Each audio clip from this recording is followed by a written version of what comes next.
Bioneers Revolution from the Heart of Nature is made possible in part by Organic Valley, a farmer-owned cooperative producing local food with the future in mind since 1988. Learn more at organicvalley.com. Welcome to the Bioneers, Revolution from the Heart of Nature.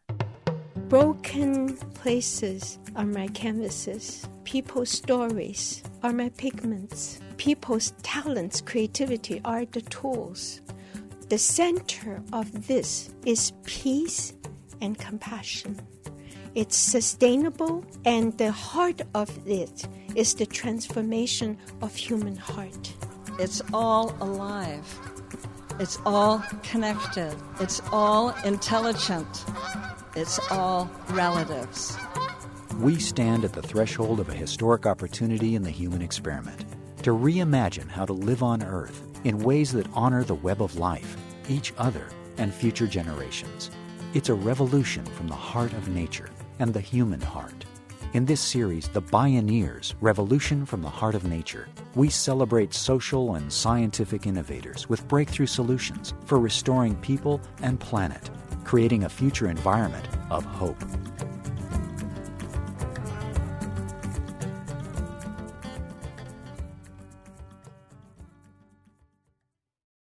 Vicious circles feed on themselves. The worse things get, the worse things get. How do we transform a vicious circle into a virtuous circle? How do we move from environmental degradation and the deterioration of human relations to restoration of both people and planet? From war to peace, from hatred to compassion, from isolation to community. How does our world turn from despair to hope? Daunting as it may seem, how can one person make a crucial difference? When internationally acclaimed artist Lily Yehs was inspired to design a genocide memorial in Civil War-ravaged Rwanda, she invited author Terry Tempest Williams to be her scribe. The writer first said no. She wrote, "I didn't want to be in a place so familiar with death." Then she changed her mind, in part because of Yeh's exceptional reputation for community transformation. Their journey is chronicled in Terry Tempest Williams' book, Finding Beauty in a Broken World.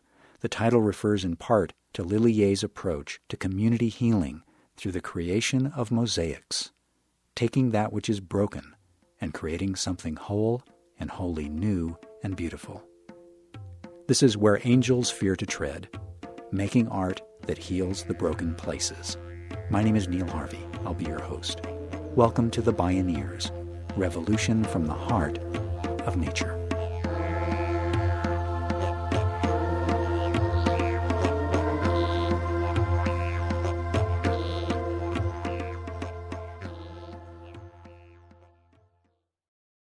Born in mainland China and raised in Taiwan, Lily Yehs learned the traditional art of Chinese painting as a teenager. In the 1960s, she moved to the United States and completed a Master of Fine Arts degree in painting. While teaching at the University of Arts in Philadelphia, she encountered an opportunity to take her artwork off the canvas and into the streets. She found the opportunity both thrilling and terrifying. I was invited to create a park on an abandoned lot in inner city, North Philadelphia. And I think that began my journey. But I actually was very scared, very reluctant, didn't want to, and almost chickened out. Yeah. And then at that moment, wanting to withdraw. And then my inner voice spoke to me in a very fragile but very clear message. Yeah. And it says that if you don't rise to the occasion, the best of you will die, and the rest will not amount to anything. Instead of running from her fear, she embraced it. By accepting the invitation to create a park in a very broken place, she leapt into unknown territory. Inner city, North Philadelphia, I guess like anywhere inner city, is very It's actually traumatized, very traumatized place. Ages, decades of different kinds of discrimination. It's a kind of subtle kind of violence, poverty, the violence of poverty, being excluded and not having a voice, being silenced and so forth. And so it reflected, the violence in the society reflected in the violence of the place, because you have so much abandoned land, houses leveled, it's like broken tooth on the streets, and the shards and uncaring indifference and so forth. And then it's called the bad land. If you don't need to go in, you don't. And if you can manage to get out, you get out. Funded by a meager $2,500 grant and equipped with little more than an artist's creative inspiration and spontaneous compassion, she embarked on a project that everyone said could not be done.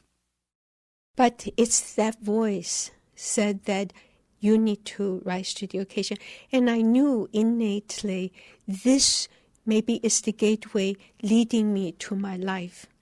And so when I went in, even though the place was very scary, and it's such a sense of forlorn and abandonment, but I just feel that I needed to do this park for my life. And I need to do it more than the people who live there. And so that's how it began, yeah. Lily Yehs had no idea how to mobilize a community. But as an artist, she well understood the power of symbols to ignite visions. Provocatively, she walked to the center of the North Philadelphia vacant lot littered with detritus and broken lives. She picked up a stick and drew a circle around herself in the dirt. Curious children edged up to her and asked, "What are you doing?" "How can we help?" Together, they began to pick up the broken things on the ground and make a mosaic. The first adult to join the new team was a local homeless man named James Big Man Maxton. When Big Man came, he was a drug user, and he had no place to go. This hurricane, destructive force. Now we're making mosaic, piece by piece. Piece by piece, his life began to be restored. People passing him said, "Ah, Blue, this is beautiful. This pattern is beautiful. You do that for us? This man, that's great." And the comment, the positive feedback he never got in his life. They are like rain dropped to a parched heart. He said, "This feels good." Lily Yehs' impact on North Philadelphia became like a pebble tossed into a pond. One small act of beauty created ever richer ripples radiating out in all directions. Children and adults in the neighborhood marveled as Big Man and Lily Yehs created majestic murals of angels, no less. In the emerging community park, slowly Big Man found a new heartbeat in creativity. Over time, he traded his drug habit for a life of art in community. His transformation rippled out from block to block, conferring courage. If Big Man could change, anyone and everything could change. When he changed, the whole community went. So village start to host a Narcotic Anonymous meeting. 3-4 groups come for maybe 16 years. Then we put our heads together. Then we renovate the buildings. Then we build houses. And there is abandoned industrial land, Westinghouse, 2 acre, and somebody came in to help us, my dear friend Ken Koloje, and we turned it into a tree farm and little micro business. And it just goes on and on. That's how an art project becomes a village and sustainable, organic village. Lily Yehs describes the Village of Arts and Humanities as having its own cultural ecology. It turns the starved soil of vacant lots and broken hearts into rich ground where seeds of change can grow and thrive. In 2 decades, North Philadelphia residents have transformed 200 abandoned lots into 17 beautiful parks, gardens, and green spaces. The original vision of the village permeated the whole community for nearly 20 years, creating an unimaginably powerful cascade of virtues. We have theater. People's stories are like Shakespearean's tragic stories. Now, how do you heal it? By making it the most public way. It's like dead water, poisonous water. You massage it, you make it going through trees and stones, you pump it into the air, and finally you speak it publicly. That's how you reintegrate it. From that, we have a youth theater, we have a rites of passage program, and we have teens speak, and then youth begin to travel and perform in other cities. And then we have health. We have health with University Jefferson working with us. And then we had the farmers market came to bring green. We have vegetable gardens, and we build houses. We renovate 6 on our own. The city came because we were organized. They said, can you help us? And so we built 6 homes for first-time home buyers. And so and the business community came to us, and they were struggling and said that we need the village on our business street. And I realized that if the neighborhood is not doing good, we cannot thrive. And so the 2004, we got a big grant. We launched and completed a 99 square block shared prosperity planning. Everybody came, and the goal is that we do it together. A living social sculpture begets a heart connection that transforms people and place. What we appreciate appreciates. Vicious circle becomes virtuous circle. In 2004, one of the most broken places on earth reached out to Lily Yehs to bring her peace, compassionate, living social sculpture to them. More when we return. This is Where Angels Fear to Tread, making art that heals the broken places. I'm Neil Harvey. You're listening to the Bioneers, revolution from the heart of nature.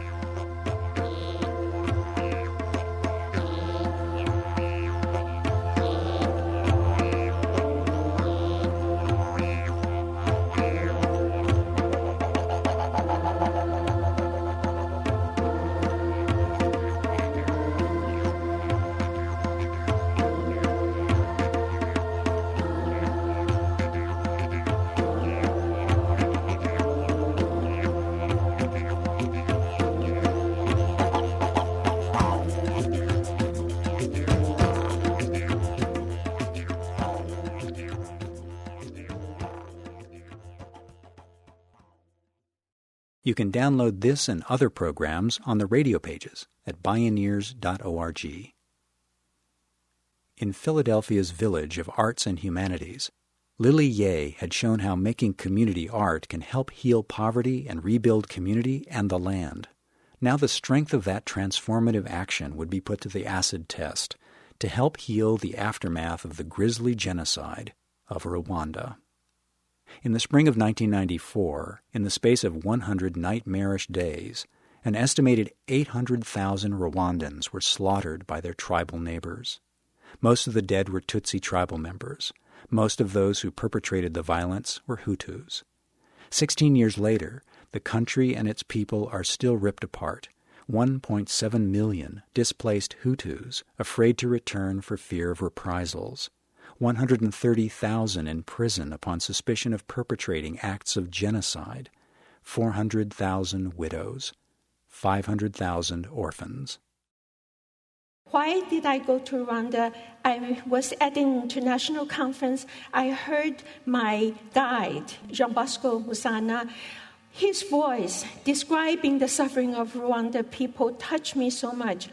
My heart moved. And I responded. I said, wait for me at the airport. I am coming. After nearly 18 years building the village in Philadelphia, Yehs left the project in good hands. She created a nonprofit organization called Barefoot Artists to expand the vision internationally. The task in Rwanda was bold, to help community members build a memorial park so that the survivors of genocide on both sides could come together on hallowed ground to honor their dead, forgive the atrocity, and join hands to rebuild their country. Over the course of the next several years, the residents of Gisenyi, Rwanda, transformed a gruesome, haunted mass gravesite into a shrine of social healing and reconciliation. A glass-bejeweled mosaic on the altar reads, Twibuke, let us remember.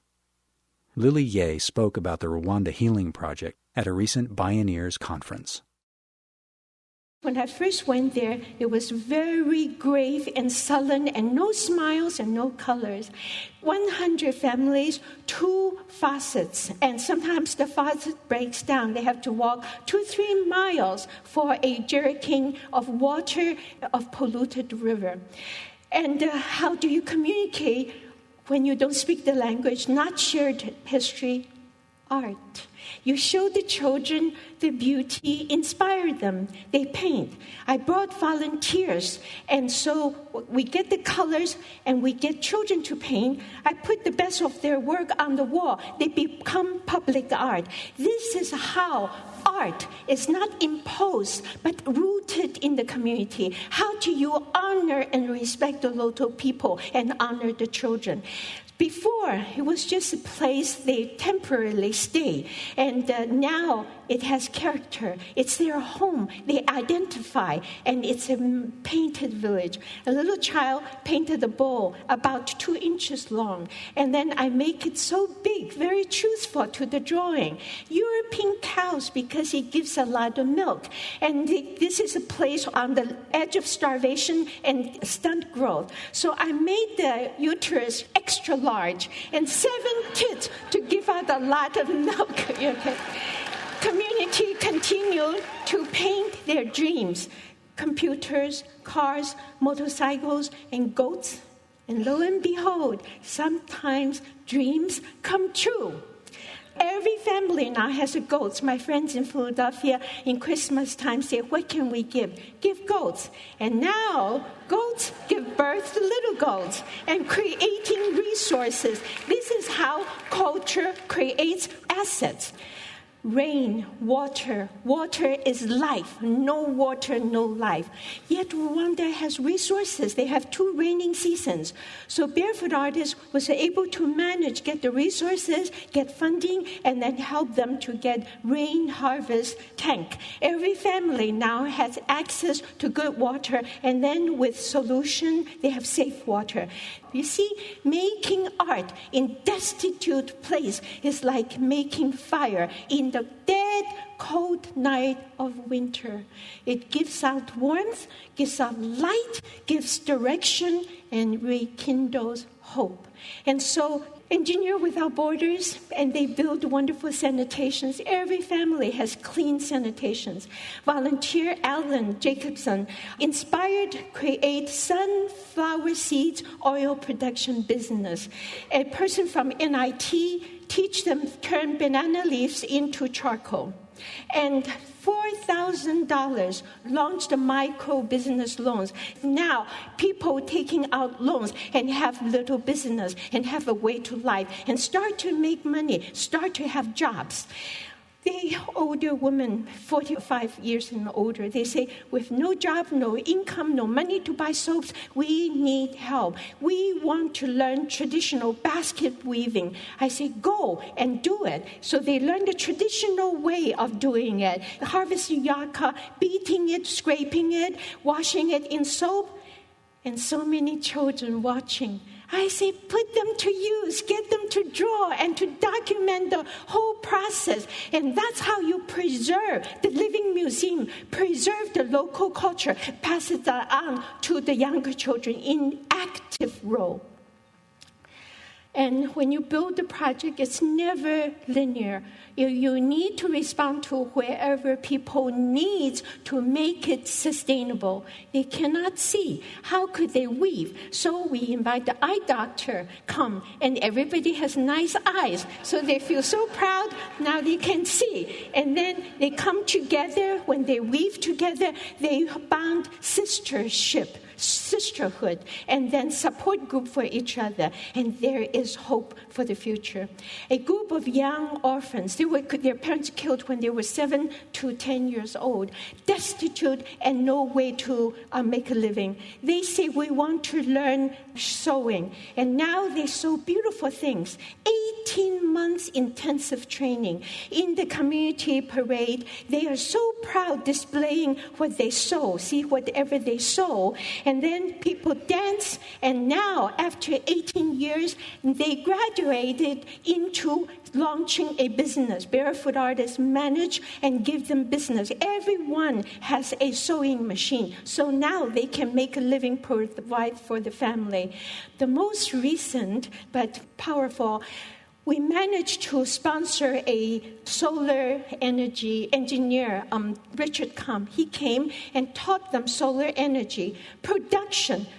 Training 37 solar engineers in the Guerrero Survivors Village. In the Community Pride Parade Day, they marched with the solar panels, not imported from America, not imported from Europe, produced and made in the Survivors Village in Rwanda.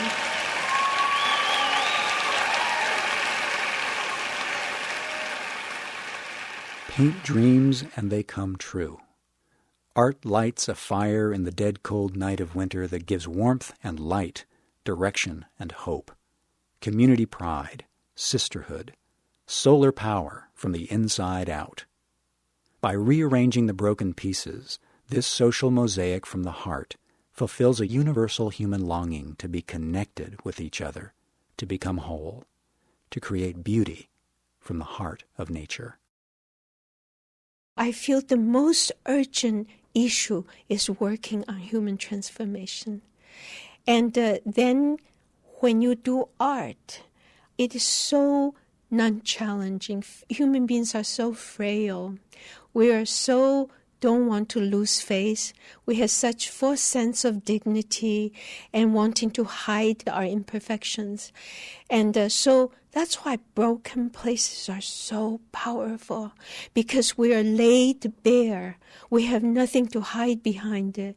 And so it's possible for violence to happen. It's also possible to direct connection to happen. It's real place. And when I was in Rwanda, I really feel that it's terrible genocide happened, and also in the Holocaust and in Darfur. But it can happen anywhere if all of us don't look inward and balance the light and the darkness. We need both. And we need to make friends with the darkness in us. And we need to embrace that and integrate and be comfortable and be gentle. And then we can fall into the light. But if we cut it off and exclude it, lock it up, it turns poisonous and become deadly. We are human. We are not perfect. We are fallible. When we are aware of that, we are more able to forgive the other and understand the other. And that's the beginning of peace. This is my path. And I think broken places, that implies danger. And there was real physical danger I encountered. But nothing compared to the depth I feel, the deep fulfillment I feel. Once you experience that, then you always want to go to that depth or even deeper, the depth of connection, the depth of the impact, and the depth of meaning in my own life. I feel that if I do this, then I can die. It's a good living, then one can die well. And I often think, it's like we are all on a journey of the salmon. They're in ocean. They have to come back to the source of the beginning. And when they fly upstream, so many dangers. The birds and the bears and they scratch themselves.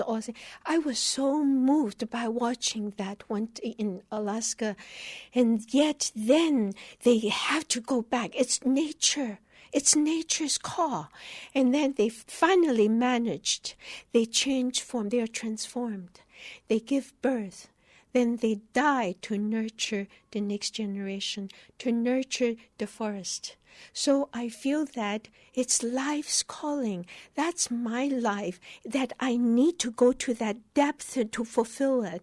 And just stay true to my calling and have the courage to respond to that. And you just do that.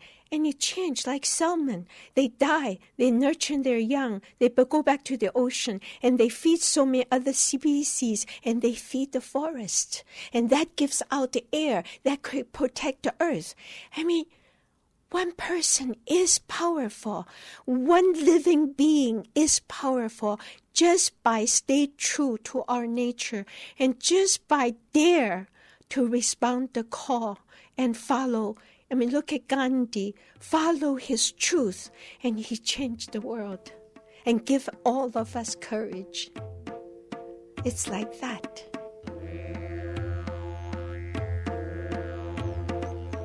Artist Lily Yehs. One person staying true to her calling with the courage to respond. Where angels fear to tread, making art that heals the broken places.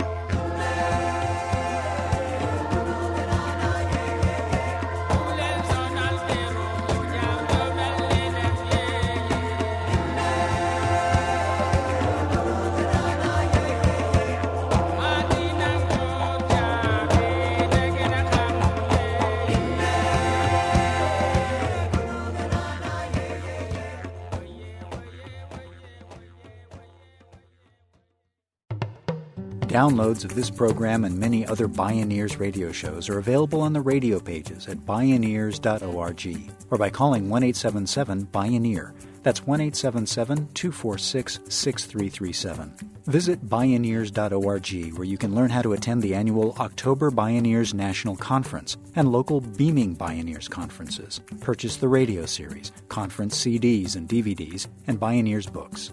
Join the thriving online Bioneers community and become a Bioneers member or make a donation. All at Bioneers.org or by calling 1-877-BIONEER. The Bioneers, Revolution from the Heart of Nature is a production of Collective Heritage Institute. Executive producer, Kenny Ausubel.